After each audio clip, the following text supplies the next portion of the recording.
இங்கே பாருங்க, சூப்பரான நம்ம ஒரு கீரை, முருங்கைக்கீரை பொரியல் தேங்காய் போட்டு சிம்பிளான முறையில் பார்க்க போகிறோம். அதுக்கு எண்ணெய் ஊற்றிருக்கேன், கடுகு போட்டிருக்கேன்.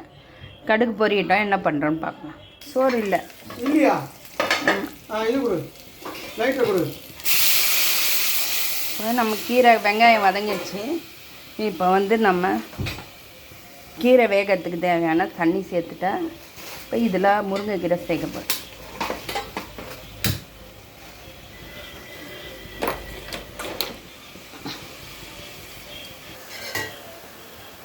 இது பாருங்கள், நம்ம கீரை நல்லா தண்ணி சுண்டி வந்துடுச்சு. இந்த ஸ்டேஜில் நம்ம துருவி வச்சுக்கிற தேங்காய், கொஞ்சோண்டு தனி மிளகாத்தூள் காரத்துக்கு சேர்த்துருக்கேன். இதையும் போட்டு நம்ம வதக்கி எடுத்துட்டோம்னா சூப்பரான கீரை ரெடி ஆகிடும்.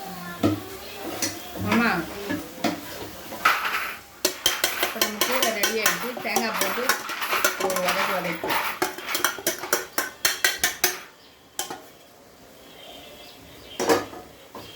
இந்த மாதிரி எடுத்தால் சூப்பராக இருக்குது வீடியோ. இந்த மாதிரி யார் தூக்கி வச்சு எடுக்கிறது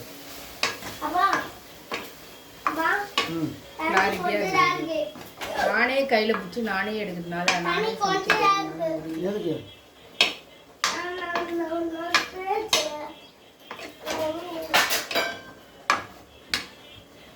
சூப்பரான நம்ம முருங்கைக்கீரை பொரியல் ரெடி ஆயிடுச்சு.